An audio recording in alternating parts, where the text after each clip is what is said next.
مطلب حد ہو گئی۔ پہلے جب پپو آتی تھی تو جب بھی امی شکایت کرتی تھی کہ روزانہ آ جاتی ہے، اور جب وہ نہیں آ رہی تو پھر انہیں فکر ہو رہی ہے کہ اتنے دن ہو گئے وہ آ کیوں نہیں رہی، جبکہ انہیں خود پتہ ہے کہ وہ اس لیے نہیں آ رہی کیونکہ بابا جانی نے ان کے بیٹے زید کے لیے انکار جو کر دیا تھا۔ آدھی سے زیادہ یونیورسٹی خالی ہو چکی تھی اور وہ بھی باہر نکلنے ہی والا تھا جب لائبریری کے قریب سے گزرتے ہوئے اسے کسی کے بڑبڑانے کی آواز آئی۔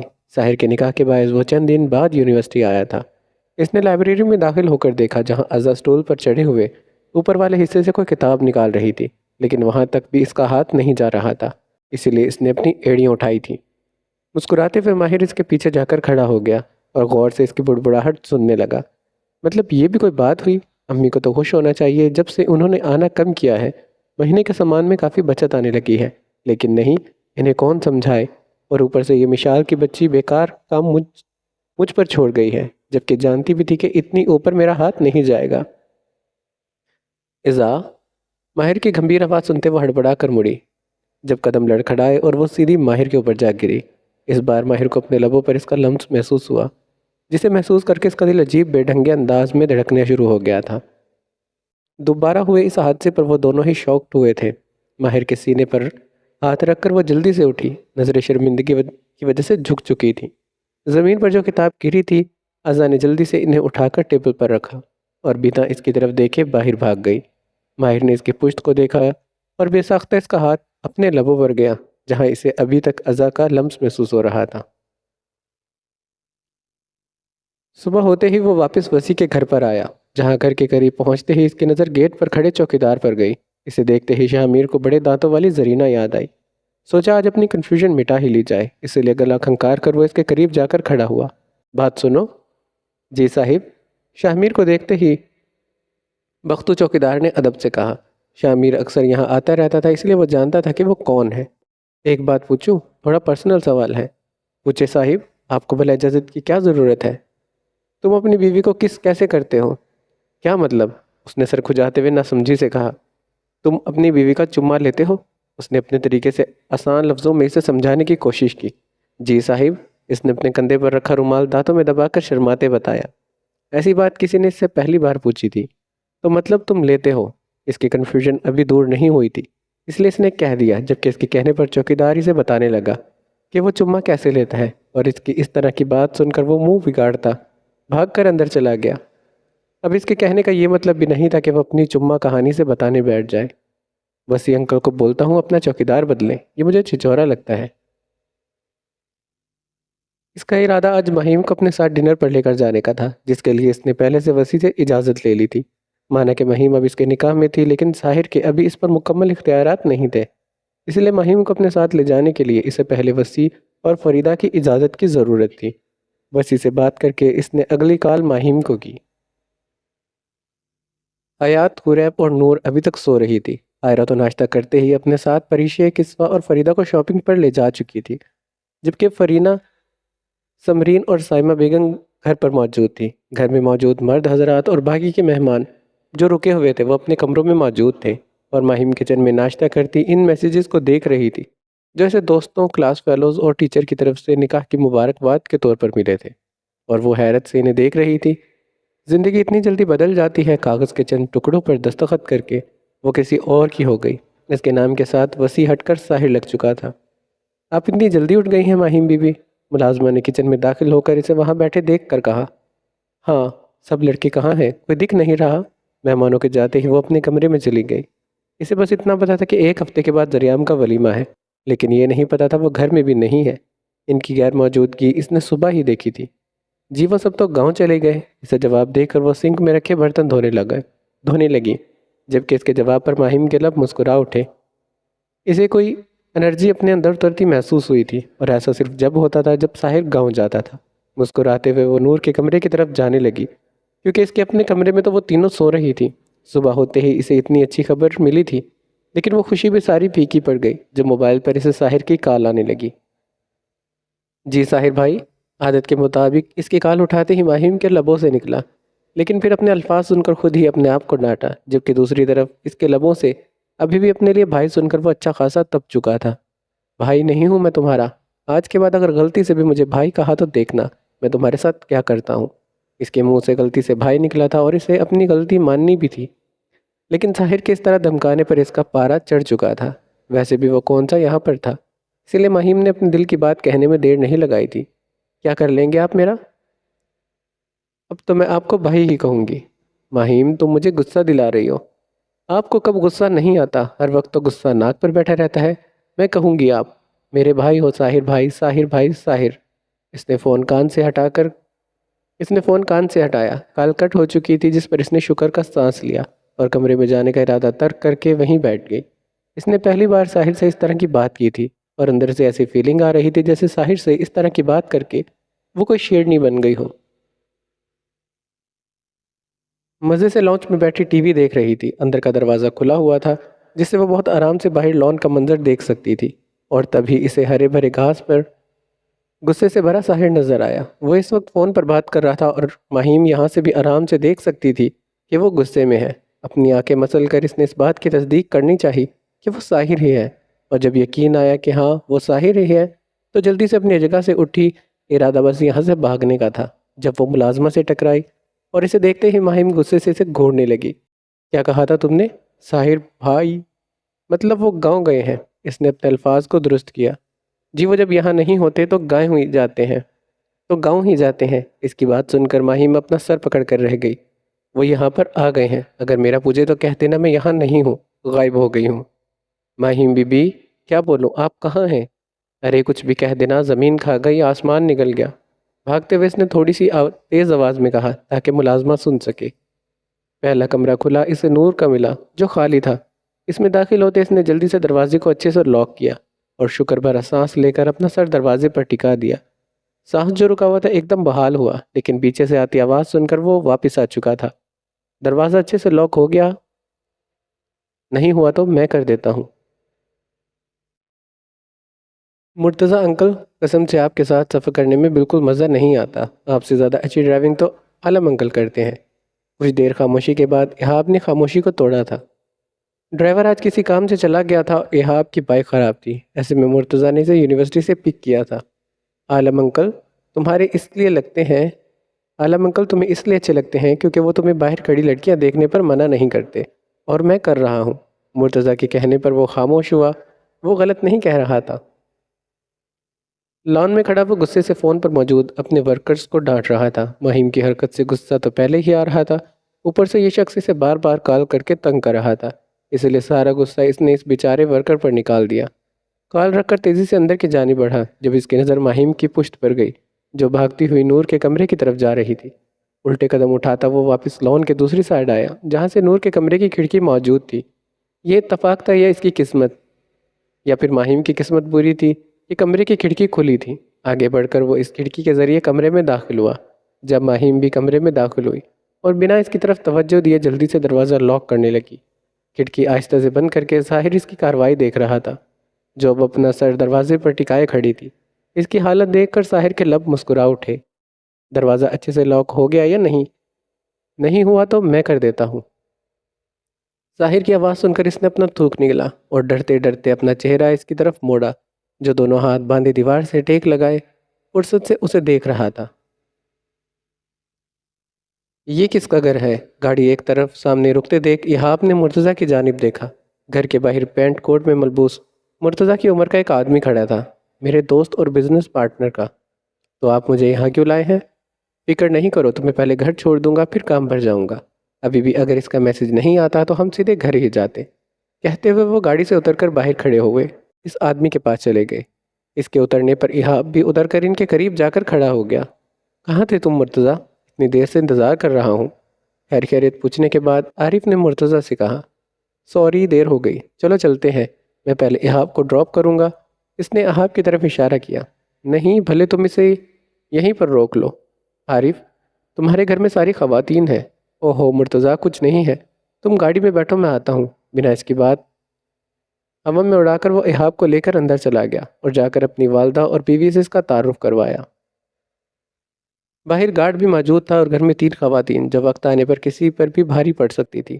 یہاں تو وہ پھر ایک کم عمر لڑکا تھا، اس لیے بنا کسی ٹینشن اور فکر کے وہ اسے اندر چھوڑ کر باہر چلا گیا جہاں مرتضیٰ اس کا انتظار کر رہا تھا۔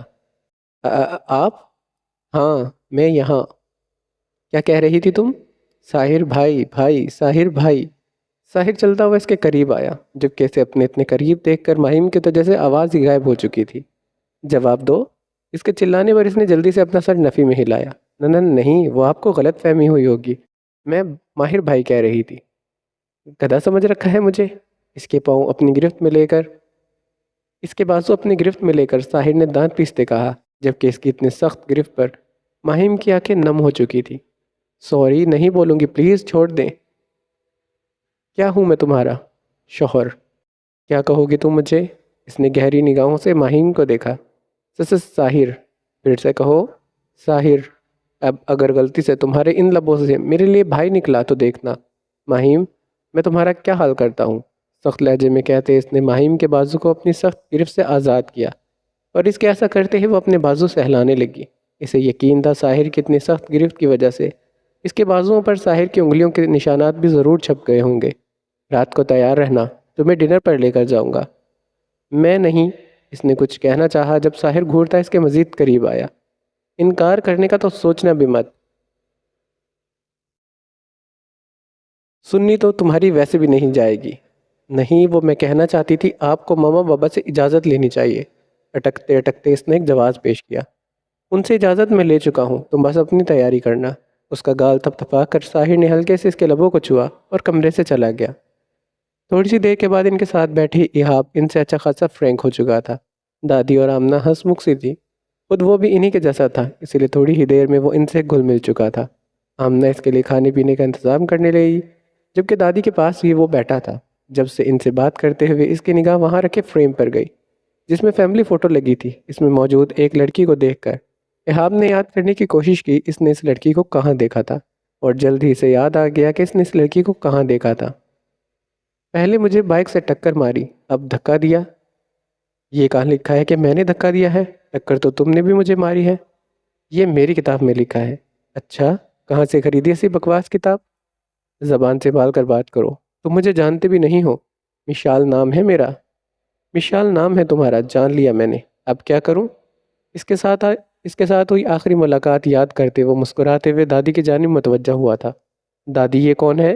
اس نے فریم کی طرف اشارہ کیا جس میں دادی آمنہ، عارف، اقرار اور مشال موجود تھے، جن میں وہ یہاں آ کر مشال اور اقرار کے علاوہ سب سے مل چکا تھا۔ یہ میرا پوتا ہے اقرار، اور یہ پوتی ہے، ابھی باہر گئے ہیں، مشال تو بس آنے ہی والی ہے۔ ابھی وہ اسے مشال کے بارے میں ہی بتا رہی تھی جب باہر ڈول بر بجی اور دادی نے چہکتے ہوئے بتایا کہ مشال آ گئی ہے۔ میں دیکھ کر آتا ہوں دادی، اس نے اپنی شرارتی مسکراہٹ کو دباتے کہا اور اٹھ کر باہر چلا گیا۔ یہ کھانا دیکھنے کے لیے نہیں منگوایا۔ اس کے رکے ہاتھ کو دیکھ کر ساحر خود اس کی پلیٹ میں کھانا نکالنے لگا۔ اس وقت وہ دونوں ریسٹورنٹ میں بیٹھے تھے۔ وہ جب سے یہاں آئے تھے تب سے مہیم بالکل خاموش تھی۔ اس نے کچھ نہیں کہا تھا اور اس کی یہ خاموشی ساحر کو بری طرح سے چبھ رہی تھی۔ بات تو اس سے پہلے بھی اتنی نہیں کرتی تھی، لیکن اتنی خاموش بھی نہیں رہتی تھی۔ مجھے نہیں کھانا۔ اس نے پلیٹ خود سے دور کی جس پر ساحر نے گھور کر اسے دیکھا۔ مہیم، کھانا کھاؤ، آپ ہر بات میں میرے ساتھ زبردستی نہیں کر سکتے۔ اس نے اپنی آواز دھیمی رکھی، البتہ لہجہ سخت تھا۔ جیسے میں نے تمہارے ساتھ زبردستی کب کی ہے؟ آپ نے مجھ سے زبردستی کی شادی کی ہے۔ تم اپنی مرضی سے راضی ہوئی تھی۔ آپ نے مجھے ایسا کرنے پر مجبور کیا تھا۔ اگر میں ہاں نہیں کہتی تو ساری زندگی اس گلٹ میں مبتلا رہتی کہ ساحر شاہ کی موت میری وجہ سے ہوئی ہے۔ مہیم، ہمارا نکاح ہو چکا ہے۔ اس کی بات ساحر کو غصہ دلا رہی تھی، لیکن اس جگہ وہ اپنا غصہ نہیں دکھا سکتا تھا۔ اب کیا کرو گی تم؟ ہمارا نکاح ہو چکا ہے۔ اس نے اپنے الفاظ دہرائے۔ کچھ نہیں کر سکتی، بس غصہ نکال رہی تھی جو اتنے وقت سے میرے اندر تھا۔ تو غصہ نکالنے کے لیے تمہیں یہی جگہ ملی تھی؟ گھر پر کہتی تو آپ پھر عجیب حرکتیں کرتے۔ مجھے لوگوں کی نظروں کا مرکز بننے کا کوئی شوق نہیں ہے، ورنہ میں تمہیں اپنی حرکتیں یہاں بھی دکھا دیتا۔ اب شرافت سے کھانا کھاؤ۔ گہرا سانس لے کر وہ کھانا کھانے لگی۔ غصہ تو ظاہر پر وہ کر نہیں سکتی تھی، لیکن یہ ساری باتیں جو وہ کب سے ظاہر سے کہنا چاہتی تھی اب کہہ کر پرسکون تھی۔ شام گہری ہو کر رات میں ڈھل چکی تھی۔ جب وہ باہر نکلا، گارڈ نے دروازہ کھولا اور وہ اندر داخل ہوئی، جبکہ ایہاب دور کھڑا اسے غور سے دیکھ رہا تھا۔ گرین کلر کی کرتی اور بلیک جینز پہنے وہ بالوں کو کھلا چھوڑے بالکل ویسی ہی لگ رہی تھی جیسی ایہاب نے اسے پہلے 2 بار دیکھا تھا۔ اپنے دھیان میں چلتی وہ موبائل چلاتی اندر داخل ہوئی۔ جب اپنے دماغ میں چلتے کیڑے نے کہا کہ مانتے ہو وہ وہاں پلر کے پیچھے چھپ گیا ہے، اور جیسے ہی مشال وہاں پر پہنچی، اسے پیچھے سے اپنے حصار میں لے کر اس نے مشال کے ہونٹوں پر اپنا ہاتھ رکھا۔ یہ آپ کا ارادہ تو اسے ڈرانے کا تھا، لیکن اس سے پہلے ہی وہ اپنی سوچی ہوئی بات پر عمل کرتا، مشال اگلے ہی لمحے اس کے پیٹ میں زوردار لات مار چکی تھی، جس کی وجہ سے وہ درد سے تڑپتا اپنے پیٹ کو پکڑ کر پیچھے کی جانب گرا۔ مشال نے مڑ کر اس کی طرف دیکھا اور تھوڑا غور کرنے پر یاد آیا کہ وہ کون ہے۔ تم یہاں میرے گھر میں کیا کر رہے ہو؟ ظالم لڑکی، دیکھ تو لیتی، ایسے ہی شروع ہو گئی۔ یہ تو بچت ہو گئی، اگر تمہاری لات تھوڑی اور نیچے لگتی تو میرا کیا ہوتا؟ اس کے گھورتے ہوئے اس نے آمنہ اور دادی کو آوازیں دی، جو اس کی پکار سنتی بھاگتی ہوئی باہر آئی اور اسے زمین پر پڑا دیکھ کر مشال کو گھورنے لگی۔ یہ یقیناً اسی کی کارستانی تھی۔ یہ تم نے کیا کیا مشال؟ یہ آدمی سوری لڑکا، وہ بھی ڈھیلا ڈھالا لڑکا، ایک لڑکی کی لات سے زمین پر گر گیا۔ اس نے پہلے مجھے بائک سے ٹکر ماری، پھر یونیورسٹی میں میری کتابیں گرائیں اور اب مجھے ڈرانے کی کوشش کی۔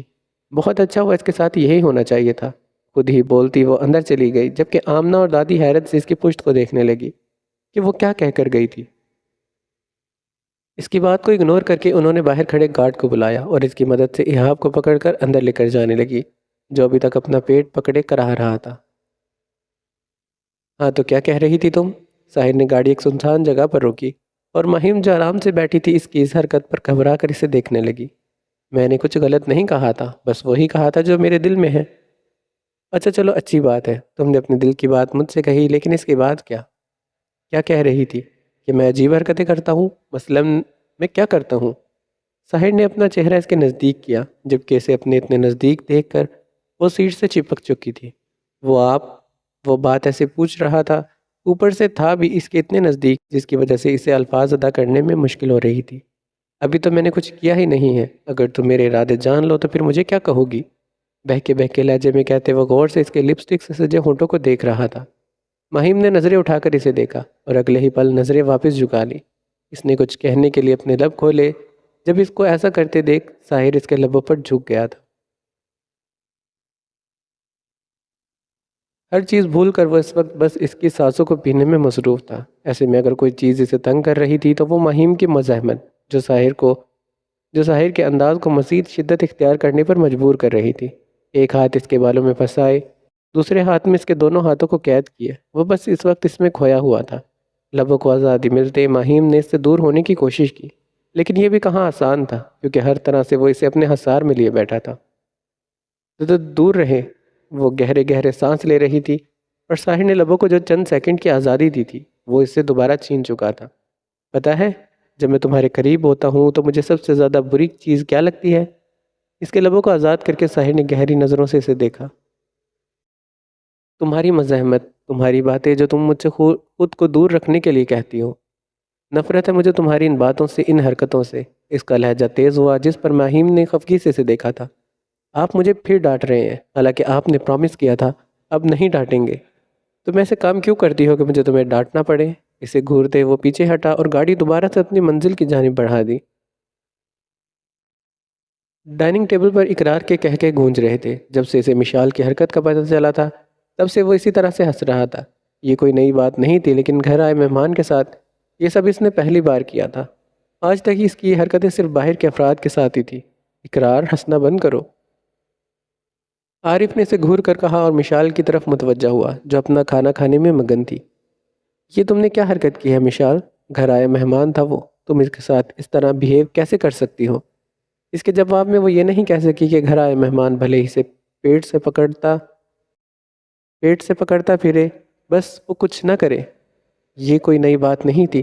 سڑک پر چلتے اگر کوئی لڑکا اسے گھورتا تو بدلے میں وہ خود اسے زیادہ گھورنے لگتی۔ اگر کوئی اسے چھیڑتا تھا تو وہ اسے مارنے سے بھی باز نہیں آتی تھی۔ اب تو وہ چلا گیا نا، پھر کیوں اس کی باتیں لے کر بیٹھے ہیں؟ تمہیں اندازہ نہیں ہے مرتضیٰ کے سامنے مجھے کتنی شرمندگی ہوئی ہے، کتنی ہوئی ہے۔ اپنی بات کہتے اس کے چہرے کے ایکسپریشنز ایسے تھے، اسے دیکھ کر بے اختیار اقرار کا کہکہا چھوٹا تھا، جبکہ اس کی لاپرواہی دیکھ کر عارف غصے سے اٹھ کر ٹیبل سے جا چکا تھا۔ اس کے جانے پر آمنہ اور دادی نے گھور کر اسے دیکھا، جس پر انہیں پریشان نہ ہونے کا کہہ کر وہ خود عارف کے کمرے میں چلی گئی تھی۔ اس کے باپ نے اسے ایک مضبوط لڑکی بنایا تھا۔ آج سے پہلے اس نے جب بھی ایسی کوئی حرکت کی تھی، عارف نے کچھ نہیں کہا تھا، بلکہ اس کی اس حرکت پر وہ ہمیشہ خوش ہوتا تھا، لیکن آج اس کا باپ اس سے خفا ہوا تھا۔ کیونکہ مشال نے اس سے شرمندہ کیا تھا۔ ضروری چند کام نمٹانے کے بعد ذریعہ اسے اپنے ساتھ شاپنگ پر لے جا چکا تھا، جہاں ولیمے کا ڈریس اس نے اپنی مرضی سے پسند کیا۔ اتنا اندازہ تو اسے ہو گیا تھا کہ حریب کو ہیوی کپڑے پسند نہیں ہیں، اس لیے اس نے وہی ڈریس خریدا جس میں وہ خود کو آرام دہ محسوس کرتی۔ پیمنٹ کر کے وہ شاپ سے باہر نکلا۔ ڈریس پسند کرنے کے بعد اس نے حریب کو فوڈ کورٹ میں بھیج دیا۔ پیمنٹ کر کے وہ خود بھی وہیں جانے لگا۔ اسے یہی لگا تھا وہ اس وقت وہیں ہوگی، لیکن وہ وہاں نہیں تھی، بلکہ وہ دوسری شاپ کے باہر کھڑی ڈسپلے پر لگی ساڑیوں کو دیکھ رہی تھی۔ اس کے انداز میں پسندیدگی تھی یا پھر حسرت، ذریعہ سمجھ نہیں پایا۔ یہاں کیا کر رہی ہو؟ حریب جو غور سے اس بلیک ساڑی کو دیکھ رہی تھی، ذریعہ کی آواز سنتے ہی مڑ کر اس کی جانب دیکھنے لگی۔ وہ اسے یہ نہیں کہنے والی تھی کہ اسے وہ ساڑی بہت پسند آئی، لیکن حریب کا اسے خریدنے کا کوئی ارادہ نہیں تھا، کیونکہ وہ دکھنے میں ہی کافی مہنگی لگ رہی تھی، اور ذریعہ پہلے ہی سے منع کرنے کے باوجود ولیمے کا اتنا مہنگا ڈریس لے چکا تھا۔ ساڑی پہننے کا شوق تو اسے ہمیشہ سے ہی تھا، جنہیں کم عمری میں اس نے اشل کی چادر باندھ کر پورا کیا تھا، لیکن بڑے ہو کر جیسے حالات اس نے دیکھے تھے، یہ شوق مر گیا تھا۔ لیکن آج اس خوبصورت ساڑی کو دیکھ کر نظریں وہاں اٹکی تو اٹکی ہی رہ گئی۔ تمہیں اچھی لگی ہے یہ ساڑی؟ اس کے پوچھنے پر حریب نے جلدی سے اپنا سر نفی میں ہلایا۔ مگر مجھے تو اچھی لگی۔ اس کا ہاتھ پکڑ کر وہ اسے شاپ کے اندر لے گیا۔ نہیں چاہیے نا، اس نے ہلکی آواز میں ذریعہ سے کہا، لیکن اس نے جیسے حریب کی بات سنی ہی نہیں تھی۔ وہ ساڑی 2.5 لاکھ کی تھی۔ یہ ایک برانڈڈ شاپ تھی، یہاں کپڑے اسی طرح کی قیمت میں ملنے تھے۔ یہاں کی قیمت دیکھ کر ذریعہ کو حیرت نہیں ہوئی، کیونکہ وہ یہاں پہلی بار نہیں آیا تھا۔ البتہ حریب ضرور اسے گھور رہی تھی۔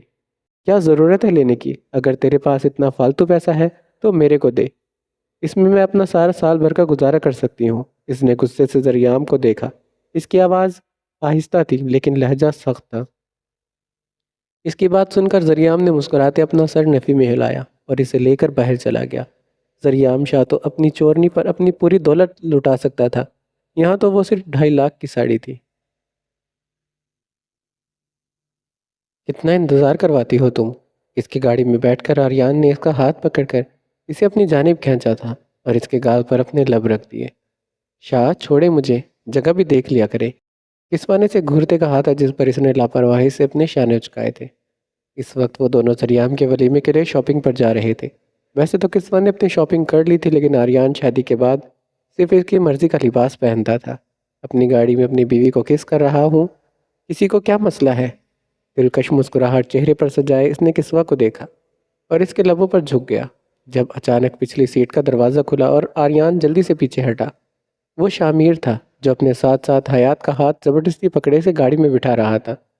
ہوئے ہوئے، یہاں تو لو برڈ بیٹھے ہوئے ہیں۔ شامیر نے شرارتی نگاہوں سے اپنے باپ کو دیکھا جسے گھور رہا تھا۔ یہ شخص ہمیشہ ایسے وقت پر کیوں آتا تھا جبکہ آریان کی گھورتی نظروں سے حیات پریشان ہو رہی تھی۔ اسے اس طرح کسی کی گاڑی میں بیٹھنا اچھا نہیں لگ رہا تھا۔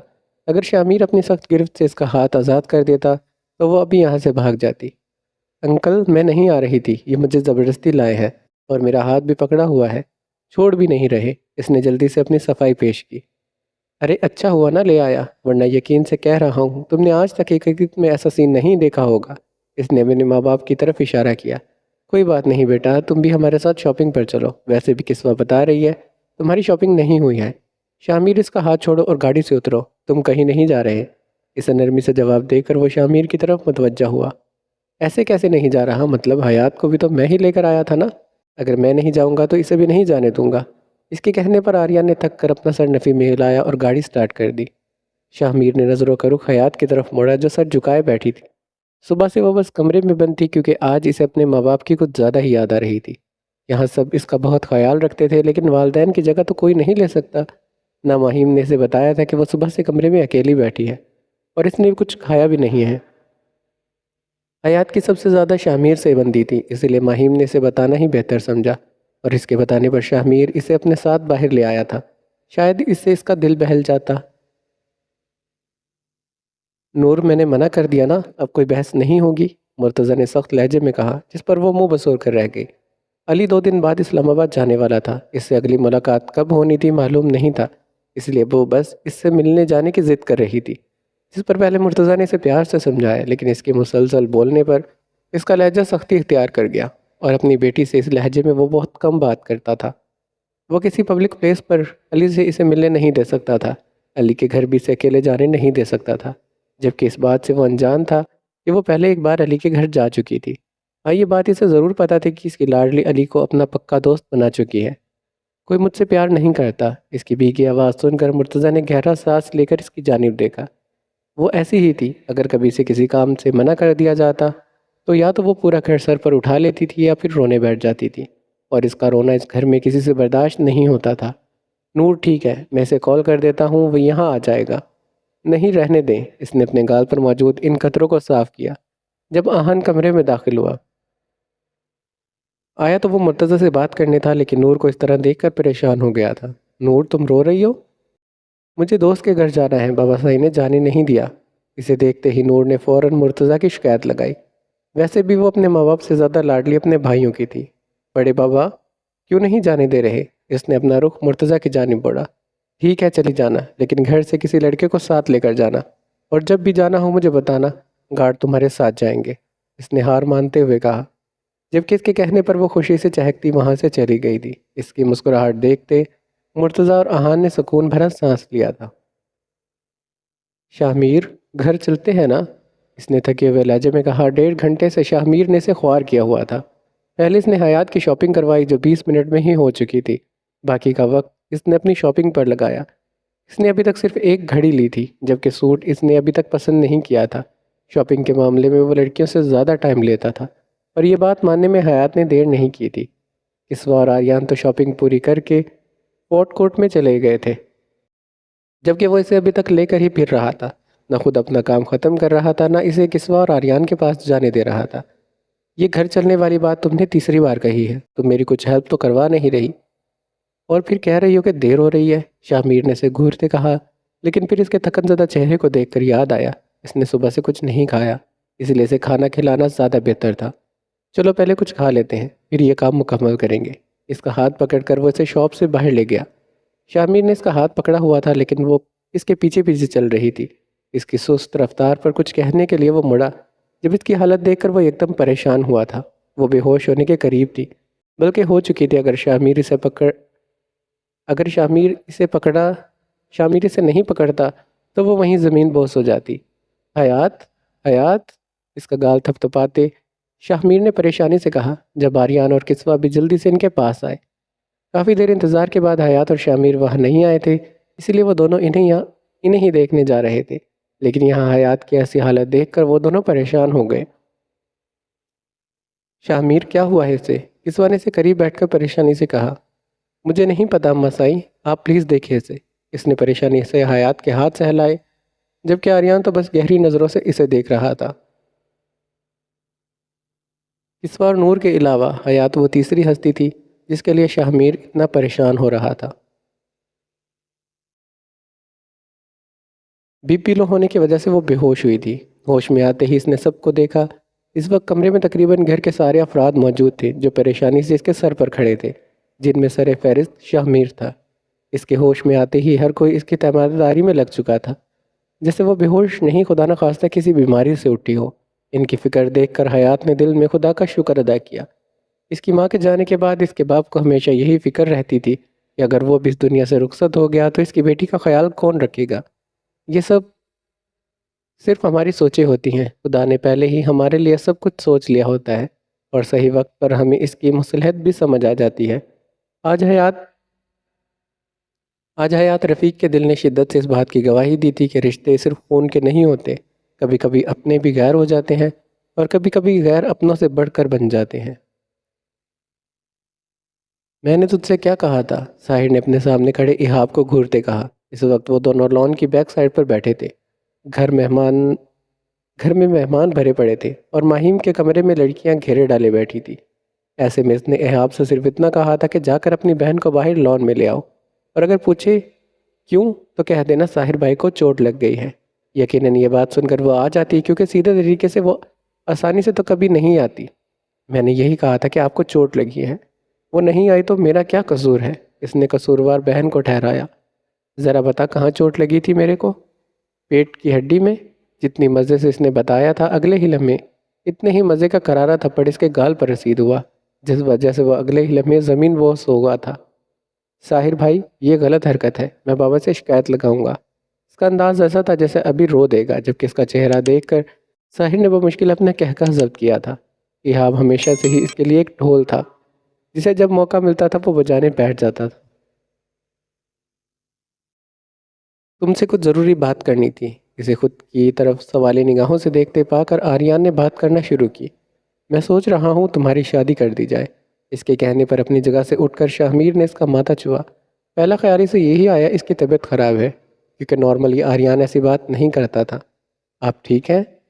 میں ٹھیک ہوں، پر تمہیں کوئی اعتراض ہے تو بتا دو۔ اس کے کہنے پر شاہ میر نے جلدی سے اپنا سر نفی میں ہلایا۔ نہیں نہیں، آپ کہیں، اس نے جلدی سے کہا، کہیں آریان اپنے کہے سے پیچھے نہ ہٹ جائے۔ ہاں تو میں سوچ رہا تھا تمہارے بارے میں، ہمیں کچھ سوچنا چاہیے۔ اگر تمہیں کوئی لڑکی پسند ہے تو بتا دو۔ وہ جانتا تھا شاہ میر کس کا نام لے گا، پر پھر بھی وہ اس کی مرضی اس کے منہ سے سننا چاہتے تھے۔ آپ کیا سننا چاہتے ہیں بابا سائیں؟ تمہاری مرضی؟ آپ جانتے ہیں میری مرضی کیا ہے شاہ میر، یہ کوئی مذاق نہیں ہے۔ زندگی کا اتنا بڑا فیصلہ ہے، یہ زندگی بھر کا فیصلہ ہے بابا سائیں۔ آپ جانتے ہیں اپنے سے جڑے رشتوں کا میں بہت خیال رکھتا ہوں۔ تو پھر ٹھیک ہے، حیات سے اس کی مرضی پوچھیں گے، اگر اس نے اقرار کیا تو زریام کے ولیمے پر تمہارا نکاح کر دیں گے۔ اس کے کہتے ہی شاہ میر جوش و روش سے اٹھ کر ان کے گلے لگا تھا۔ ہائے اللہ بابا سائیں، تھینک یو۔ آپ کی بات سن کر دل چاہتا ہے کہ آپ کو زور سے کس کروں، لیکن نہ تو میں اماں سائیں ہوں اور نہ ہی آپ حیات ہیں۔ اس کے کہنے پر آریان نے زور سے اس کی کمر پر مکہ رسید کیا، جس کی وجہ سے وہ اپنی کمر سہلاتا ہوا پیچھے ہوا تھا۔ بے شرم انسان، کبھی تو شرم کر لیا کر۔ کہاں سے شرم کروں، آریان شاہ کا بیٹا ہوں، اس نے اپنی دکھتی کمر کو سہلاتے کہا، جبکہ اس کے کہنے پر آریان نے اپنی مسکراہٹ دبائی تھی۔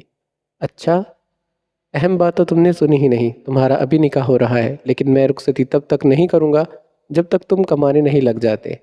ارے آپ فکر مت کریں، حیات کے لیے تو میں ساری حیات کماتا ہی رہوں گا۔ اس کے چہرے پر الگ ہی خوشی دکھ رہی تھی۔ کیوں نہیں دکھتی؟ اس کی شادی کی مراد جو پوری ہونے جا رہی تھی، وہ بھی اپنے من پسند شخص سے۔ بابا، ساحر بھائی نے مجھے تھپڑ مارا۔ بچوں کی طرح اس وقت وہ فریدہ اور وسیع کے سامنے کھڑا ساحر کی شکایت لگا رہا تھا۔ تم نے ہی کچھ کیا ہوگا۔ وسیع کے پوچھنے پر اس نے صاف لفظوں میں سے ساحر کی کہی گئی باتیں بتائی، جن میں وسیع نے غور بس اپنے نالائق بیٹے کی بات پر کیا۔ گدھے کی اولاد، کس عقل مند نے کہا ہے کہ پیٹ میں ہڈی ہوتی ہے؟ اس کے کہنے پر فریدہ نے زور سے اس کے بازو پر مکہ مارا، جس سے اسے احساس ہوا کہ اس نے کیا کہہ دیا ہے۔ اولاد تو وہ اسی کی تھا نا؟ ارے مجھے پہلے بھی یہی لگتا تھا، لیکن جب اس دن میرے پیٹ میں اس لڑکی نے لات نہیں ماری تھی اور میرے بہت درد ہو رہا تھا، تب ماما نے کہا تھا کہ پیٹ کی ہڈی میں لگی ہوگی۔ ایہاب، میں نے غصے میں کہا تھا۔ اس کی بات سن کر فریدہ کا دل چاہا کہ اپنا سر پیٹ لے۔ ایسا بھی کیا غصہ تھا کہ آپ نے مجھے غلط بات بتا دی اور اسی وجہ سے ظاہر بھائی کا تھپڑ بھی کھانا پڑا مجھے؟ اس نے پھر سے اپنا گال سہلاتے کہا تھا۔ تو کیا غصے والی بات نہیں تھی؟ ایک لڑکی سے مار کھا کر آ گئے تھے، اس نے جیسے اسے شرم دلانی چاہی تھی۔ میں تو پھر بھی ایک کم عمر لڑکا ہوں، بابا کی طرح تھوڑی ہوں جو اتنے بڑے مرد ہو کر بھی مرتضیٰ انکل سے تھپڑ کھا چکے تھے۔ اس کے کہنے پر وسیع تیزی سے اسے مکہ مارنے کے لیے اٹھا، جبکہ اس کے اٹھتے ہی وہ تیز رفتاری سے کمرے سے بھاگ گیا تھا۔ پرانی باتیں کرتے ایک بار پریشے نے انہیں یہ بات بتا دی تھی کہ مرتضیٰ نے وسیع پر ہاتھ اٹھایا تھا، اور تب سے ایہاب کسی بھی موقع پر اسے یہ بات یاد دلانا نہیں بھولتا تھا۔ تو آریان شاہ نے اپنا فیصلہ بدل لیا۔ اس کی پوری بات سنتے عالم نے تبصرہ کیا، جبکہ مرتضیٰ نے سنجیدہ نگاہوں سے اسے دیکھا۔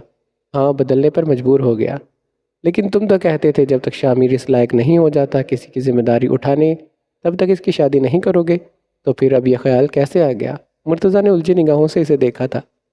ہاں، میں نے کہا تھا، لیکن اب ایسا نہیں ہے۔ پہلی بات یہ کہ جب حیات کی طبیعت خراب ہوئی تب میں نے شاہ میر کو دیکھا۔ مجھے پہلے ایسا لگتا تھا وہ حیات کو پسند کرتا ہے، لیکن میں نے اپنی سوچ کو جھٹک دیا، پر اس واقعے نے مجھے دوبارہ سوچنے پر مجبور کیا، اور میرا اندازہ صحیح تھا، شاہ میر حیات کو پسند کرتا ہے۔ دوسری بات یہ کہ ہم سب جانتے ہیں وہ ہمیشہ سے ایسا ہی ہے، وہ تب تک کوئی کام نہیں کرتا جب تک اس پر کام کا بوجھ نہیں ڈالا جائے۔ میں اسے یہ کہتا تھا جب تک وہ کوئی جاب نہیں کرتا تب تک میں اس کی شادی نہیں کروں گا، پر یہ بات میں نے نہیں سوچی کہ اگر میں اس کا نکاح یا شادی کر دوں تو وہ خود ہی اپنی ذمہ داری سمجھ جائے گا، اسے اپنے رشتوں کا خیال رکھنا آتا ہے، اور میں یقین سے یہ بات کہہ سکتا ہوں جب حیات اس کی ذمہ داری بن جائے گی تو وہ اسے نبھانے میں دیر نہیں کرے گا۔ آئرہ اور پری میں سے کوئی ایک حیات سے اس بارے میں بات کر لے، اور دوسرا فیصلہ تمہارا ہوگا مرتضیٰ، کیونکہ تم ہی اس کے سرپرست ہو۔ میری طرف سے ہاں سمجھو، لیکن میں اہمیت حیات کے فیصلے کو ہی دوں گا۔ اس کے کہنے پر آریان نے اپنا سر اس بات میں ہلایا جب عالم ان سے مخاطب ہوا تھا۔ ویسے بات تو کسوہ کو کرنی چاہیے نا؟ جیسے تم اپنی بہن کو جانتے نہیں ہو، پہلے تو اسے یہ بات بتاؤ، پھر خوشی میں وہ صدمے میں جائے گی تو اسے صدمے سے باہر نکالو، پھر کہو جا کر حیات سے بات کرنی ہے۔ وہ جا کر بات نہیں کرے گی، اپنے نکمے کی تعریفیں کرے گی، اور حیات سے یہ کہہ کر شامیر اسے بہت خوش رکھے گا، خود ہی اس کا جواب رضامندی میں دے دے گی۔ آریان کے کہنے پر مرتضیٰ نے اپنی ہنسی ضبط کی، جبکہ عالم نے زور سے اس کی کمر پر مکہ رسید کیا۔ اس کا کمینہ کزن پلس دوست پلس بہنوئی اس کے سامنے بیٹھ کر اس کی بہن کے بارے میں ایسی باتیں کر رہا تھا۔ مرتضیٰ نے اسے علی کے گھر کا ایڈریس دیا تھا، جو اس نے خاموشی سے تھام لیا۔ وہ اپنے باپ سے یہ نہیں کہہ سکی کہ وہ علی خان کے گھر کا ایڈریس پہلے سے جانتی تھی۔ آہن کے ساتھ وہ اس کے گھر آئی تھی۔ انہیں دیکھتے ہی گارڈ نے فوراً سے ان کے لیے دروازہ کھولا، کیونکہ یہ علی کا آرڈر تھا کہ اگر نور دوبارہ سے اس گھر میں آئے تو اسے پہلے ہی کی طرح باہر نہ کھڑا کیا جائے۔ آہن کے موبائل پر اس کے دوست کی کال آ رہی تھی، اس لیے وہ باہر رک کر کال سننے لگا، جبکہ وہ بنا اس کے اندر آنے کا انتظار کیے خود اچھلتی ہوئی اندر چلی گئی۔ کمرے میں داخل ہوتے اس کی نگاہ اپنے بال سلجھاتی کسوہ پر گئی۔ اس کے پیچھے کھڑے ہو کر آریان نے نرمی سے اپنے حصار میں لیا۔ تمہارے لیے خوشخبری لایا ہوں جانے شاہ۔ کیسی خوشخبری؟ ہم نے ارادہ کیا ہے کہ تمہارے دوسرے بیٹے کو بھی گھوڑی چڑھا دیتے ہیں۔ آریان کے کہنے پر وہ جھٹکے سے اس کی جانب مڑی تھی۔ کیا سچ میں؟ آپ ماہر کی بات کر رہے ہیں؟ اس نے سوالیہ نگاہوں سے آریان کو دیکھا۔ نہیں میری جان، میں تمہارے نکمے کی بات کر رہا ہوں۔ کیا سچ میں آپ اس کی شادی کے لیے راضی ہو گئے؟ ہاں بالکل، اور میں ذریعام کے ولیمے پر اس کا نکاح کرنے کا ارادہ رکھتا ہوں۔ تم نے پوچھا نہیں لڑکی کون ہے؟ کون ہے؟ حیات۔ کیا سچ میں؟ آپ کو پتہ ہے مجھے حیات بہت اچھی لگتی ہے۔ چہکتے ہوئے وہ اپنی خوشی کا اظہار کر رہی تھی، اور آریان مسکراتے اس کی خوشی کو دیکھ رہا تھا۔ وہ کہیں سے بھی 3 بچوں کی اماں نہیں لگتی تھی، نہ دکھنے میں نہ حرکتوں میں۔ اس کی صرف عمر بڑھ رہی تھی، جبکہ حرکتیں اس کی پہلے کی طرح تھی۔ ملازمہ نے اسے بتایا تھا کہ علی اس وقت گھر میں ہی بنے آفس روم میں موجود ہے، جبکہ اس کے خاص مہمان موجود ہیں۔ جہاں اس کے خاص مہمان موجود ہیں، اس کی بات سنتے وہ وہاں کا راستہ پوچھتے وہیں چلی گئی۔ یہ کوئی نئی بات نہیں تھی، وہ اگر شاہ انڈسٹریز میں بھی جاتی تھی تو بلا جھجک میٹنگ روم میں بھی چلی جاتی تھی، اور کوئی اسے نہیں روکتا تھا۔ اس وقت بھی اس نے یہی کیا تھا، اور یہ کام کرتے ہوئے اس کے ذہن میں یہ بات کہیں نہیں آئی کہ وہ اس وقت شاہ انڈسٹریز میں نہیں تھی، علی خان کے گھر میں موجود تھی۔ روم میں داخل ہوتے ہی سب نے حیرت سے اس کی جانب دیکھا۔ وہاں چند کرسیاں لگی ہوئی تھی، اور سربراہی کرسی پر علی موجود تھا، جس کا چہرہ اسے دیکھتے ہی غصہ ضبط کرنے کے باعث سرخ ہو چکا تھا۔ Excuse me? ان سے ایکسکیوز کر کے وہ باہر نکلا، اور وہ اس کے پیچھے نور بھی دوبارہ کمرے سے باہر نکل گئی۔ یہاں کیا کر رہی تم؟ دروازہ بند کرتے اس نے غصے سے کہا۔ اس وقت اسے اندر بیٹھے سارے افراد دیکھ چکے تھے، اور یہی تو علی خان نہیں چاہتا تھا۔ وہ اسے کسی کی نظروں میں نہیں آنے دینا چاہتا تھا، لیکن اس کے منع کرنے کے باوجود یہ لڑکی پھر اس کے گھر آ گئی تھی۔ نہ صرف گھر آئی تھی، بلکہ بلا جھجک اس کے آفس روم تک بھی آ چکی تھی۔ آپ نے بتایا تھا نا کہ آپ جانے والے ہیں، تو بس میں آپ سے ملنے آئی تھی۔ کیوں ملنے آئی تھی تم مجھ سے؟ ایک بار کی کہی بات تمہیں سمجھ نہیں آتی؟ اس کا آفس روم ساؤنڈ پروف تھا، اسی لیے اس بات کا ڈر نہیں تھا کہ اس کے غصے سے بھری آواز وہاں تک اندر بھی جا رہی ہوگی۔ میں تو بس ملنے آئی تھی۔ اس کا لہجہ ایسا تھا جسے سن کر نور کی آنکھیں بھیگ چکی تھی۔ اسے کہاں عادت تھی کسی کے ایسے لہجے کی؟ کیوں ملنے آئی تھی؟ میں نے کہا تھا کیا؟ آپ بالکل بھی اچھے نہیں ہیں، میں آپ سے کبھی بات نہیں کروں گی۔ روتے ہوئے اس نے اپنے نازک ہاتھ کا مکہ اس کے سینے پر مارا اور وہاں سے بھاگ گئی، جبکہ اس کے جانے پر علی نے ضبط سے اپنی آنکھیں بند کی تھی۔ اس کا لہجہ کچھ زیادہ ہی تیز ہو گیا تھا، اور زیادہ غصہ اسے اس بات کا خود پر آ رہا تھا کہ اس نے یہ غصہ نور پر دکھایا۔ یقیناً وہ پہلا مرد تھا جس نے اس سے اس طرح بات کی تھی، لیکن ابھی کے لیے یہ ضروری تھا۔ اس نے خود کو ریلیکس کیا اور واپس اندر چلا گیا، جہاں بیٹھے مرد اسی کا انتظار کر رہے تھے۔ Ali Khan, is everything all right? ان میں سے ایک آدمی نے اسے دیکھتے ہی پوچھا، جس پر اس نے اپنا سر ہاں میں لایا۔ وہ لڑکی کون تھی؟ کوئی خاص نہیں، اپنے کام کی طرف آتے ہیں۔ بالوں میں ہاتھ پھیر کر وہ اپنی جگہ پر جا کر بیٹھ گیا تھا۔ تمہارے بھائی کی ریسیپشنز کا انویٹیشن ملا ہے۔ تمہیں مبارکباد دینی تھی۔ اس کے کال پک کر دے ہی شانزے نے خوشگوار لہجے میں کہا، تھینک یو بڑی۔ You are welcome. لیکن یہ اچانک کیسے ہو گیا؟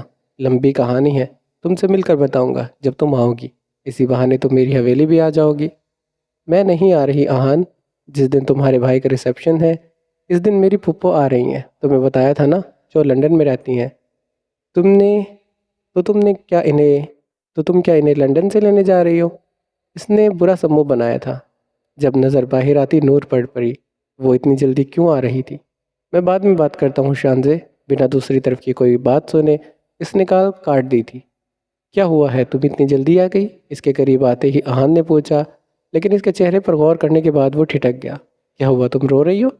ہاں، وہ علی اندر نہیں ہے تو بس میں اسی لیے رو رہی ہوں۔ میں ان کی وجہ سے آئی اور وہ تھے نہیں۔ اس نے نظریں جھکائے کہا، اگر وہ آہان کو وہ سب کچھ بتا دیتی جو علی نے اس سے کہا تھا تو پھر ایک نیا تماشا لگنا تھا، اور وہ یہ سب نہیں چاہتی تھی۔ اسی لیے تماشے سے بہتر تھا کہ جھوٹ بول دے۔ کوئی بات نہیں، میں پھر لے آؤں گا۔ اس نے اسے اپنے ساتھ لے کر گاڑی کی طرف چل پڑا۔ اب کیسی طبیعت ہے تمہاری؟ آئرہ نے بیڈ پر اس کے قریب بیٹھ کر کہا، جس پر وہ ہلکا سا مسکرا دی۔ میری طبیعت کو کچھ نہیں ہوا ہے آئرہ آنٹی، آپ سب بلا وجہ پریشان ہیں۔ طبیعت تو تمہاری خراب تھی، تم نے صبح سے کچھ کھایا بھی نہیں تھا، بعد میں کاموں میں اتنا الجھی ہوئی تھی، میرا بھی دھیان نہیں رہا۔ نہیں، آپ کی غلطی نہیں ہے فریدہ آنٹی۔ فریدہ آنٹی نے نہیں، آپ کی غلطی نہیں ہے، فریدہ آنٹی نے مجھے کھانے پر بلایا تھا، بعد میں انہوں نے ملازمہ کے ساتھ کھانا بھی بھجوایا تھا، پر میرا دل نہیں چاہ رہا تھا، اسی لیے میں نے نہیں کھایا۔ اس نے ایک ہی سانس میں پوری وضاحت دی تھی۔ خیر، تم سے کچھ بات کرنی تھی۔ جی کہیے۔ اگر ہم تمہارے لیے کوئی فیصلہ کریں تو کیا تم راضی ہو جاؤ گی؟ جی، اس نے اپنا سر ہاں میں لایا، چاہے وہ فیصلہ تمہاری شادی کا ہو۔ اس کی بات سن کر حیات نے چند لمحوں کے لیے خاموشی کے بعد اپنا سر پھر سے ہاں میں ہلا دیا۔ آپ مرتضیٰ انکل سے پوچھ لیں، وہ جو کہیں گے مجھے منظور ہے۔ مرتضیٰ لالا سے ہم پوچھ چکے ہیں اور ان کا کہنا ہے جو فیصلہ حیات کرے گی سب وہی مانیں گے۔ مجھے کوئی اعتراض نہیں ہے، آپ لوگ میرے لیے اچھا فیصلہ ہی کریں گے۔ میں تمہیں لڑکے کا نام بتا دیتی ہوں، کہیں تم نام سن کر انکار نہ کر دو۔ اس کے کہنے پر حیات نے اچنبے سے اس کی طرف دیکھا۔ ہم نے شاہ میر کو تمہارے لیے پسند کیا ہے۔ شاہ میر؟ ہاں، شاہ میر، لیکن آپ ان سے تو پوچھ لیں، یہ سب اس کی مرضی سے ہی ہو رہا ہے۔ تم اپنی مرضی بتاؤ حیات۔ اس نے پیار سے اس کی تھوڑی کو چھوا۔ میں اب بھی سب کچھ آپ لوگوں پر چھوڑتی ہوں، آپ لوگوں نے مجھے ایک فیملی ممبر کی طرح رکھا ہے، میرے لیے کوئی غلط فیصلہ تھوڑی کریں گے۔ اس کے کہنے پر آئرہ نے مسکراتے اس معصوم پری کو اپنے گلے لگایا تھا۔ دروازہ نوک ہونے کی آواز پر اس نے باہر کھڑے شخص کو اندر آنے کی اجازت دی، جبکہ نگاہیں اپنے ہاتھ میں موجود موبائل پر تھیں۔ نور بی بی، یہ آپ کے لیے آیا ہے۔ شازمہ ملازمہ نے ہاتھ میں موجود پھولوں کا بوکے اور گفٹ بیگ اس کی جانب بڑھایا تھا۔ اس نے بھیجا ہے؟ پتہ نہیں، ایک لڑکا لایا تھا، کہہ رہا تھا کہ آپ کے کسی دوست نے بھیجا ہے۔ اپنی جگہ سے اٹھ کر نور نے اس کے ہاتھ سے وہ پھولوں کا بوکے اور گفٹ پکڑا اور اسے جانے کا اشارہ کیا۔ گفٹ بیگ میں ایک گفٹ اور کارڈ رکھا ہوا تھا۔ نور نے وہ کارڈ اور گفٹ نکالا، اسے گفٹ ریپر اتارا اور وہ ایک لیڈیز پرفیوم تھا۔ اپنی کلائی پر ہلکا سا اسپرے کر کے وہ اس پرفیوم کی خوشبو سونگھنے لگی اور دل کیا بس اس خوشبو کو محسوس ہی کرتی رہے۔ اس نے کارڈ اٹھا کر کھولا، جس پر بڑے بڑے لفظوں میں خوبصورت رائٹنگ سے سوری نور لکھا تھا۔ بھیجنے والے کا نام کہیں نہیں تھا، لیکن ان دو لفظوں سے وہ سمجھ چکی تھی کہ یہ کام کس کا ہے۔ غصے سے اس نے اس کارڈ کو مروڑا اور پھولوں کا بوکے اور پرفیوم دور پھینک دیے۔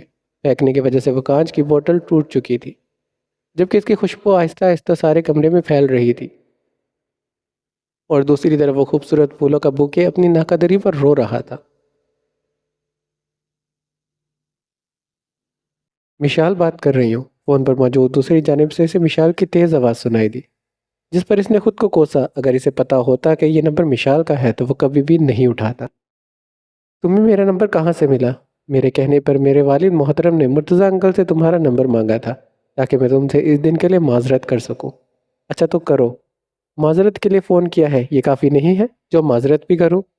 جب معذرت کرنی ہی نہیں تھی تو فون کیوں کیا؟ اس کی بات سنتے ایہاب نے تب کر کہا، تمہارا حال جاننے کے لیے زیادہ زور سے تو نہیں لگی تھی، اور ابھی درد تو نہیں ہو رہا؟ وہ اس کا مذاق اڑا رہی تھی۔ ایہاب وسیع اتنا کمزور نہیں ہے کہ ایک لڑکی کی لات سے ڈہ جائے۔ وہ تو میں تیار نہیں تھا، اسی لیے یہ سب ہو گیا۔ اگر تم مجھے مارنے سے پہلے بتاتی نا تو پھر تمہیں پتہ بھی نہیں چلتا کہ میں کیا چیز ہوں۔ اچھا تو اگلی ملاقات میں بتا دوں گی، پھر پتہ چل جائے گا کہ تم کیا چیز ہو۔ اسے بائے کر کے وہ فون رکھ چکی تھی، جبکہ ایہاب نے اپنے پیٹ پر ہاتھ رکھا جیسے وہ تکلیف ابھی بھی محسوس کر رہا ہو۔ مارا تو اس لڑکی نے ایک ہی تھا، پر اس کا مارنے کا انداز کسی مرد سے کم نہیں تھا۔ اس کا فون مسلسل بج رہا تھا، یہ علی کی چوتھی کال تھی جسے بالآخر اس نے پک کر لیا تھا، لیکن کہا کچھ نہیں تھا۔ کیا بات ہے نور شاہ کی طرف سے اتنی خاموشی؟ اس کی طرف سے مسلسل خاموشی پا کر علی نے کہا، جسے سن کر بھی اس نے کوئی جواب نہیں دیا تھا، گفٹ بھیجا تھا۔ مجھے معلوم نہیں تھا تمہیں کیا پسند ہے، اس لیے اپنی پسند سے بھیج دیا۔ کیسا لگا؟ جواباً پھر خاموشی ملی۔ نور آئی ایم سوری، مجھے تمہیں اس طرح نہیں ڈانٹنا چاہیے تھا، پر میں کیا کرتا، تم اس طرح سے سب کے سامنے آ گئی تھی۔ میں نہیں چاہتا تھا میری وجہ سے تم کسی کی نظروں میں آؤ۔ اس نے اسے سمجھانے کی کوشش کی۔ پلیز تم بات تو کرو، مجھے تمہاری خاموشی بالکل اچھی نہیں لگ رہی۔ تم بھی بھلے مجھے ڈانٹو پر کچھ تو کہو۔ اس کے انداز میں بے چینی تھی جسے وہ محسوس کر چکی تھی، پر پھر بھی اس نے کچھ نہیں کہا، بلکہ بنا اس کی مزید سنے کال کو کاٹ دیا۔ علی نے اپنے ہاتھ میں موجود موبائل کو دیکھا اور لبوں پر مسکراہٹ بکھر گئی۔ انسان ناراض سے ہوتا ہے جس سے یہ چاہتا ہے کہ سامنے والا اسے منانے آئے، اور علی اسے ضرور منائے گا۔ اس کی زندگی میں آج تک ایسا کوئی آیا ہی نہیں تھا جسے وہ مناتا یا اس سے ناراض ہوتا۔ نور شاہ وہ پہلا شخص تھی اور علی کو اسے منانا تھا کسی بھی طرح۔ نور کی ناراضگی اور بے چین کسی بھی طرح اسے نور کی ناراضگی بے چین کر رہی تھی، اور جب تک وہ مان نہیں جاتی تب تک اسے اسی طرح بے چینی رہنی تھی۔ عالم دیکھے نا، یہ دونوں کتنے پیارے لگ رہے ہیں، آئرہ نے مسکراتے ہوئے اسٹڈی روم میں بیٹھے زریام اور حریب کو دیکھتے کہا تھا، جن روم میں لگے گلاس وال کے ذریعے وہ بآسانی دیکھ رہے تھے، جہاں وہ دونوں زمین پر بیٹھے ہوئے تھے، جبکہ سامنے رکھی چھوٹی ٹیبل پر چند کتابیں موجود تھی، جو نہ کہ شادی گاؤں میں ہونی تھی، اس لیے کچھ افراد واپس حویلی آ چکے تھے، کیونکہ یہاں بھی بہت ساری تیاریاں کرنی تھی، اور اب تو شاہ میر کے نکاح کی بھی تیاری ہونی تھی، جو زریام کے ولیمے کے ساتھ ہی ہونا تھا۔ ماشاءاللہ، ویسے عالم یہ منظر کچھ دیکھا دیکھا نہیں لگ رہا؟ آئرہ نے شرارت سے اس کی طرف دیکھا تھا، جس پر اس نے مسکراتے ہوئے اسے اپنے حصار میں لیا۔ بالکل جانے عالم، بس فرق کتنا ہے، پہلے یہاں ایک مرد موجود تھا اور اب ایک لڑکی، لیکن اب تم انہیں دیکھنا بند کرو، انہیں ان کا کام کرنے دو اور تم اپنا کام کرو۔ میرا کیا کام ہے؟ اس نے ناسمجھی سے عالم کو دیکھا۔ تمہارا کام ہے کہ مجھے خوش کرنا۔ اس نے آئرہ کے وجود کو اپنی باہوں میں اٹھایا۔ آئرہ بہت بھاری ہو گئی ہو۔ عالم کے کہنے پر اس نے خفگی سے اس کے سینے پر زور سے مکہ مارا، جس پر وہ مسکراتے ہوئے اسی لیے اپنے کمرے کی جانب چلا گیا تھا۔ یہ غلط بات ہے، خود تو ساحر لالا ہر وقت ماہیم کے ساتھ چپکے رہتے ہیں، اب مجھے موقع ملا ہے تو اٹھا کر یہاں بھیج دیا۔ کب سے کمرے میں اکیلا بیٹھا ہوں، وہ خود سے بڑبڑائے جا رہا تھا۔ حیات اس وقت شہر میں ہی تھی، جبکہ شاہ میر مسلسل ساحر کے شان میں قصیدے پڑھ رہا تھا، کیونکہ اس نے ہی شاہ میر کو یہاں زبردستی بھیجا تھا، کیونکہ اسے پتا تھا کہ اگر وہ وہیں رہتا تو نکاح ہونے تک حیات کی ناک میں دم کر دینا تھا۔ بہتر تھا جب تک نکاح نہیں ہو جاتا شاہ میر کو حیات سے دور رکھا جائے۔ دیکھنے تو دیتے حیات مجھے دیکھ کر کس طرح کا ریاکشن دیتی ہے، تھوڑا شرماتی، تھوڑا گھبراتی، یہ شاید کچھ اور کرتی۔ تصور میں وہ حیات کے الگ الگ روپ کو سوچ رہا تھا۔ حیات بی بی، بس جلدی سے میری حیات میں آ جاؤ۔ اس نے گہرا سانس لیا اور اپنی جگہ سے اٹھ کر کمرے سے باہر چلا گیا، شاید باہر کچھ انٹرٹینمنٹ کا سامان مل جائے۔ اتنی جاہل نہیں ہوں میں، ABC اور الف بے میرے کو آتی ہے، اماں نے سکھائی تھی۔ اس کے سامنے چند کتابیں رکھی تھی اور زریام اسے ABC سکھا رہا تھا، جس پر اس نے غصے سے کہا، اچھا سناؤ مجھے۔ زریام کے کہنے پر اپنے دونوں ہاتھ آپس میں باندھے اور وہ اچھے بچوں کی طرح آنکھیں بند کر کے ABCD سنانے لگی، جبکہ اس کے انداز پر زریام بس اپنی مسکراہٹ ضبط کیے بیٹھا تھا۔ واؤ حریب، میں تو تمہیں جاہل سمجھتا تھا، تم تو پڑھی لکھی ہو۔ اس کے کہنے پر حریب نے فخر سے گردن اکڑائی۔ اچھا تو میں تمہیں کچھ بیسک چیزیں سکھا دیتا ہوں۔ نہیں سیکھنی، اتنی دیر سے یہاں بٹھایا ہوا ہے، چھوڑ دے میری جان۔ اس وقت وہ دونوں کارپیٹ پر بیٹھے تھے، جب ان دونوں کے درمیان صرف چند انچ کا فاصلہ تھا، جو اس کی بات سنتے ہی زریام نے مٹا دیا۔ اسے کمر سے پکڑ کر زریام نے ہلکا سا اٹھا کر اسے اپنی گود میں بٹھایا۔ اب جان کہہ رہی ہو تو چھوڑ کیسے دوں؟ زریام نے شرارتی نگاہوں سے اس کی جانب دیکھا تھا، اور ریب نے نظر اٹھا کر اس شخص کو دیکھا۔ گھنی گھنی داڑھی مونچھیں سمیت وہ ڈمپل والا خوبرو مرد صرف اس کا تھا۔ یہ سوچ ہی کتنی دلکش تھی۔ چھوڑو مجھے، چھوڑ مجھے نہیں، چھوڑے مجھے، بلکہ چھوڑنے کی بات ہی کیوں کرنی، ہم پکڑنے کی بات کرتے ہیں نا۔ اس کی گردن پر اپنا ہاتھ رکھ کر ذریعام نے اس کا چہرہ خود کے قریب کیا اور اس کے لبوں پر جھک گیا۔ حریب نے بنا کوئی مزاحمت کے اس کے گردن میں اپنے بازو حمال کیے، اور اس کا یہ انداز ذریعام کو مزید بہکا چکا تھا۔ کمرے میں نہیں ہے آپ لوگوں کے پاس؟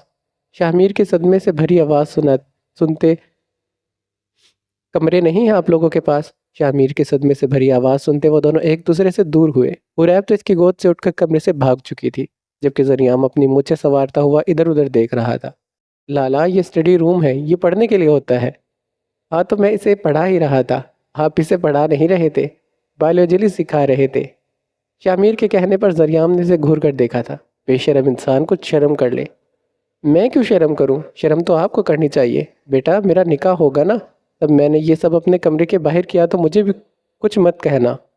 میری بلا سے تو باہر روڈ پر جا کر لے تجھے جو کرنا ہے۔ اب اتنا بھی بیوقوف نہیں ہوں میں جو روڈ پر ہی چلا جاؤں۔ منہ بناتے وہ وہاں سے چلا گیا تھا، جبکہ اس کے جانے کے بعد ذریعام بھی ساری کتابیں اٹھا کر ان کو ان کی جگہ پر رکھنے لگا۔ یہاں بیٹھنے کا کیا فائدہ، اس کی بیوی تو بھاگ چکی تھی۔ بک سٹور سے نکل کر اس نے اپنی گاڑی دیکھنے کے لیے نظر دوڑائی، جو کچھ فاصلے پر کھڑی تھی۔ یہاں پارکنگ کی جگہ نہیں تھی، اس لیے ڈرائیور نے گاڑی دور کھڑی کی تھی۔ وہ گاڑی کی جانب بڑھنے لگی جب اپنے پیچھے سے علی کی آواز سنائی دی۔ حیرت سے مڑ کر وہ اس کی جانب دیکھنے لگی۔ بلو جینز کے ساتھ اس وقت اس نے بلیک جیکٹ اور آنکھوں پر بلیک سن گلاسز لگائے ہوئے تھے، جبکہ سر پر کیپ پہنا ہوا تھا۔ اس وقت وہ عام دنوں سے مختلف لگ رہا تھا، کیونکہ عام دنوں میں نور نے اسے پینٹ کوٹ یا پھر قمیص شلوار میں ہی دیکھا تھا۔ اس وقت جب تک کوئی اسے قریب سے نہ دیکھ لیتا تو وہ یہ جان نہیں پاتا کہ وہ علی خان ہے۔ آپ یہاں کیا کر رہے ہیں؟ تم سے ملنے آیا تھا۔ کیوں ملنے آئے تھے؟ کیونکہ مجھے تم سے بات نہیں کرنی تھی، کیونکہ تم مجھ سے بات نہیں کر رہی تھی۔ آپ کو فرق پڑتا ہے؟ اس کی آواز آہستہ تھی لیکن لہجہ سخت تھا۔ بالکل پڑتا ہے۔ آج میں جا رہا ہوں، پر تمہاری ناراضگی مجھے جانے نہیں دے رہی۔ ایک ہی تو دوست ہے میری، اسے نہیں کھونا چاہتا، اور نہ ہی یہ بات مجھے اچھی لگ رہی ہے کہ وہ مجھ سے ناراض رہے۔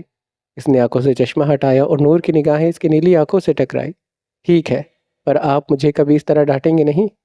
بالکل بھی نہیں، اور میں جو کہوں گی وہ کریں گے۔ بالکل، اور ابھی مجھے کوئی مہنگا گفٹ دیں گے تاکہ میری ناراضگی دور ہو جائے۔ اس کے کہنے پر علی نے مسکراتے اپنا سر اس بات میں ہلایا۔ وہ راضی ہو چکی تھی تو علی کی بے چینی بھی دور ہو چکی تھی۔ آج ذریعام اور حریب کے ولیمے کے ساتھ ساتھ شاہ میر اور حیات کا نکاح بھی تھا۔ صبح سے سب تیاریوں میں لگے تھے۔ ایسے میں ذریعام کا سارا دن مصروفیت بھرا گزرا۔ اس نے تو صبح سے حریب کی شکل بھی نہیں دیکھی تھی، جسے دیکھنے کی اسے کب سے بے چینی ہو رہی تھی۔ حریب کو میک اپ سے چڑ تھی، اور ذریعام تو خود نہیں چاہتا تھا کہ وہ تیار ہو، کیونکہ وہ سادگی میں اتنی خوبصورت لگتی تھی۔ تیار ہونے کے بعد اس نے پھر کیا قیامت ڈھانی تھی، لیکن آئرہ بیوٹیشین کو بلوا کر اسے زبردستی تیار کروا رہی تھی۔ آج کا دن خاص تھا، اور آئرہ اسے ان دنوں کے لیے مزید خاص بنانا چاہتی تھی۔ تیز قدموں سے چلتا وہ اپنے کمرے کی جانب جانے لگا۔ اسے اپنی بیوی کو دیکھنے کی بےتابی تھی۔ اسے دیکھنا تھا اس کے دلائے ہوئے ڈریس میں وہ کیسی لگ رہی ہے۔ وہ دروازے کے قریب پہنچا۔ جب دروازہ کھلا اور بیوٹیشین باہر نکلتے اسے دیکھتے ہی بیوٹیشین نے مسکراتے سلام کیا، جس کے جواب میں اس نے سر کو ہلکے سے نچی دی۔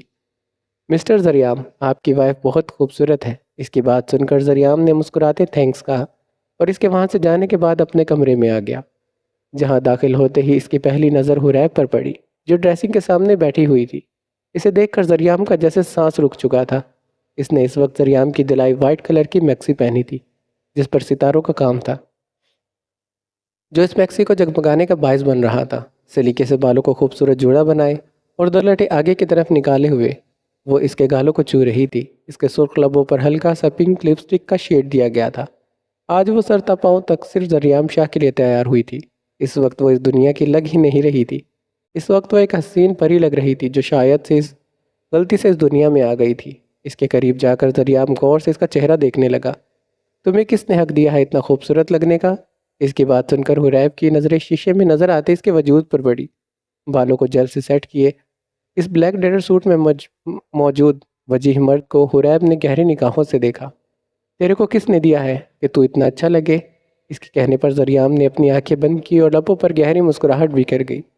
جب بھی وہ بات کرتی تھی تو اس کا لہجہ سن کر ذریعام کو یقین آ جاتا تھا کہ وہ کوئی خواب نہیں ہے، وہ حقیقت تھی، کسی اور جہان کی نہیں تھی، اسی دنیا کی تھی۔ تیرے نہیں کہتے حریب، تم یا آپ سے مخاطب کرتے ہیں۔ ذریعہ نے اس کا دوپٹہ نکالا، وہ نیٹ کا دوپٹہ بیوٹیشین نے اس کے جوڑے میں سیٹ کر دیا تھا، باقی سارا کا سارا پیچھے کی طرف زمین پر پھیلا ہوا تھا۔ کیا کر رہا ہے؟ اس کی بات کا جواب دیے بنا ذریعہ نے وہ دوپٹہ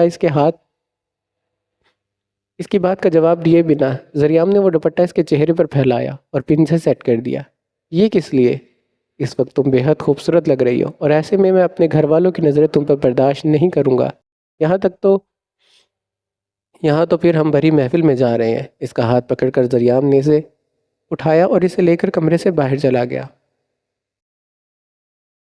جلدی کرے نا، دیر ہو رہی ہے، اس نے جھنجھلاتے ہوئے ساحر سے کہا، جو 10 منٹ سے اس کے بال بنا رہا تھا۔ پہلے سیٹ کرتا، پھر منہ بنا کر چین کر دیتا، اور 10 منٹ سے وہ یہی کام سر انجام دے رہا تھا۔ سب لڑکے ساحر کے روم میں ہی تیار ہو رہے تھے، جس کی وجہ سے اس کا سارا روم پھیلا پڑا تھا۔ سارے تیار ہو چکے تھے سوائے شاہ میر کے، جسے احاب، احان اور ساحر مل کر تیار کر رہے تھے۔ تیار کیا کر رہے تھے؟ در حقیقت اس کی درگت بنا رہے تھے۔ جتنی جلدی وہ مچا رہا تھا، وہ اتنی ہی دیر کر رہے تھے۔ کیا جلدی ہے تیرے کو؟ کہیں نہیں جا رہی تیری دلہن؟ میرے نکاح میں ہی آئے گی؟ ساحر نے اسے گھورتے کہا اور پھر سے اس کے بال بنانے لگا، جس پر شاہ میر نے بے چارگی سے دور کھڑے ماہر کو دیکھا۔ بھلے وہ اس کی حالت سے لطف اندوز ہو رہا تھا، لیکن کم از کم ان کے ساتھ ملا ہوا تو نہیں تھا۔ ماہر لالا، اس نے التجائی نگاہوں سے ماہر کو دیکھا، اور شاید ماہر کو اس پر طرز آ گیا تھا۔ چلو بس بہت ہو چکا، وہ تیار ہے، اب چلتے ہیں۔ ساحر کے ہاتھ سے برش لے کر اس نے خود ہی جلدی جلدی شاہ میر کے بال سیٹ کیے۔ ہاں جلدی کرو، ابھی نیچے اس کے انتظار میں کسوہ آنٹی بھی کھڑی ہیں۔ احاب کے کہنے پر شاہ میر، جو جلدی سے کمرے سے باہر جا رہا تھا، وہیں رک گیا۔ میں تو کھڑکی سے جاؤں گا۔ تیزی سے وہ اپنے کمرے کی کھڑکی کی طرف بڑھا، لیکن اس سے پہلے کہ وہ کھڑکی کے ذریعے وہاں سے نکلتا، احان اور ساحر اسے پکڑ چکے تھے۔ ارے چھوڑو مجھے، اما سعید نے پکڑ لیا تو آدھے گھنٹے سے پہلے نہیں چھوڑنا انہوں نے۔ اس نے احتجاج کیا تھا، لیکن بنا اس کی خود سنے وہ اسے لے کر باہر آ گئے، جہاں کسوہ ذریعہ اور حریب کی نظر اتار رہی تھی، اور اگلی باری شاہ میر کی تھی۔ چھوڑو مجھے، اس نے ہلکی آواز میں کہتے اپنا آپ چھٹوانا چاہا، لیکن وہ دونوں اس کی کسی بھی بات پر دھیان بھی دیے بنا اسے کسوہ کے سامنے لے جا کر کھڑا کر چکے تھے۔ اسے دیکھتے ہی کسوہ نے ملازمت سے کہہ کر نئی مرچیں منگوائی، کیونکہ اب اس کا ارادہ یہ ساری کارستانی شاہ میر کے ساتھ کرنے کا تھا۔ شاہ میر نے غصے سے ساحر اور احان کو دیکھا، جسے دیکھتے ہوئے ڈھائی سے مسکرا رہے تھے۔ انہیں دیکھ کر وہ بس ٹھنڈی سانس بھر کر رہ گیا۔ اب کسوہ نے اسے 20 سے 25 منٹ تک تو یہیں کھڑے رکھنا تھا۔ کچھ زیادہ ہی خوبصورت لگ رہی ہو مسز مرتضیٰ، مرتضیٰ نے پریشے کو پیچھے سے اپنے حصار میں لیتے کہا، اور گہری نگاہوں سے اس کے خوبصورت وجود کو دیکھنے لگا، جو اس وقت ڈارک بلو کلر کے فراک پہنے ہوئے بہت پیاری لگ رہی تھی۔ وہ کافی دنوں کے بعد اتنا تیار ہوئی تھی، اس لیے مرتضیٰ کو کچھ زیادہ ہی خوبصورت لگ رہی تھی۔ خوبصورت لوگ ہمیشہ خوبصورت ہی لگتے ہیں مسٹر مرتضیٰ۔ اس کے کہنے پر مرتضیٰ نے اس کا رخ اپنی جانب کیا۔ اس نے خود بھی اس وقت ڈارک بلو کلر کا پینٹ کوٹ پہنا ہوا تھا، اور یہ میچنگ پریشے نہیں کی تھی۔ کیا یہ میری تعریف کے لیے تھی؟ جو سمجھنا چاہو سمجھ لو۔ اس کے لبوں کو ہلکے سے چھو کر وہ وہاں سے جانے لگی، جب مرتضیٰ نے اسے پھر سے اپنے حصار میں لیا۔ جانتی ہو نا، تمہاری یہ حرکتیں میرے جذبات جگاتی ہے۔ اس کے آگے کی طرف پھیلے ہوئے بالوں کو پیچھے کر کے وہ اس کے لبوں پر جھکا، جب کمرے کا دروازہ کھول کر نور اندر داخل ہوئی۔ اماں سائیں، اس کی آواز سنتے ہی مرتضیٰ فوراً سے اسے دور ہٹا، جبکہ ان دونوں کو اس طرح دیکھ کر وہ خود اپنی حرکت پر شرمندہ ہوئی تھی۔ سوری، دروازہ بند کر کے وہ واپس بھاگ گئی۔ شرمندگی اتنی تھی کہ اس نے مرتضیٰ کی پکار بھی نہیں سنی تھی۔ اس کے جانے کے بعد مرتضیٰ نے پریشے کی جانب دیکھا، جو اسے اب گھور رہی تھی۔ میں نے تھوڑا بگایا ہے اسے، ہماری بیٹی بہت سمجھدار ہے، ماں باپ کو ڈسٹرب کرنے سے اچھا نہیں لگ رہا ہوگا، اسی لیے جلدی سے بھاگ گئی۔ بنا کچھ سوچے مرتضیٰ بنا کچھ سنے۔ مرتضیٰ، کبھی وقت بھی دیکھ لیا کرو، پیار وقت دیکھ کر نہیں ہوتا، اور ابھی پیار کا وقت نہیں ہے۔ وہ اسے گھورتی باہر چلی گئی، جس پر وہ بس ٹھنڈی سانس بھر کر رہ گیا۔ مسلسل وہ اپنے برابر بیٹھی حیات کو دیکھ رہا تھا، جو کچھ دیر پہلے اس کے نکاح میں آئی تھی۔ اس کے مسلسل دیکھنے پر وہ کنفیوز ہوتی، اپنے ہاتھوں کی انگلیاں مروڑ رہی تھی، جبکہ شاہ میر تو اپنی نئی نئی بیوی کو فرصت سے نہار رہا تھا، جو اس وقت فیروزی رنگ کے پیروں کو چھوتی ہیوی فراک پہنے اس کی دلہن بنے بیٹھی تھی۔ بہت خوبصورت لگ رہی تھی۔ اس کے کہنے پر حیات نے نظر اٹھا کر اسے دیکھا، اور اس کے ایسا کرتے ہی شاہ میر نے اس کے لبوں پر اپنے لب رکھ دیے۔ جتنی تیزی سے وہ اس پر جھکا تھا، اتنی ہی تیزی سے بس ہلکا سا کس لے کر دور بھی ہو چکا تھا، جبکہ حیات، جو پہلے ہی گھبرائی بیٹھی تھی، اب اس میں مزید اضافہ ہو چکا تھا۔ بڑی محفل میں شاہ میر اس طرح کی کوئی حرکت کرے گا یہ اسے اندازہ بھی نہیں تھا، لیکن اس وقت کوئی شاہ میر سے پوچھتا، جسے دیکھ کر کتنی مشکلوں سے اپنے جذبات پر لگام ڈالے بیٹھا تھا۔ یار اتنا گلابی کیوں ہو رہی ہو؟ کسی نے نہیں دیکھا؟ اس نے حیات کو تسلی دی جب اسے کہوں کی آواز سنائی دی، جنہیں سن کر شاہ میر اس آواز کی جانب متوجہ ہوا تھا، جبکہ حیات کی جھکی نگاہیں مزید جھک چکی تھی۔ وہ احان اور احاب تھے جو اسے دیکھتے ہوئے کہکا لگا کر ہنس رہے تھے، یقیناً اس کی حرکت دیکھ کر، لیکن اسے کون سا فرق پڑنا تھا؟ حیات پھر بھی یہی کہوں گا اتنا لال گلابی مت ہو، دیکھ لیا تو دیکھ لیا، بس یہ دونوں جل رہے ہیں مجھ سے، میرے پاس بیوی آ گئی ہے اور ان کے پاس نہیں ہے۔ اس کے لہجے میں آج فخر تھا، یہ اس کے لیے فخر والی بات ہی تو تھی کہ وہ بھی آج بیوی والا ہو گیا تھا۔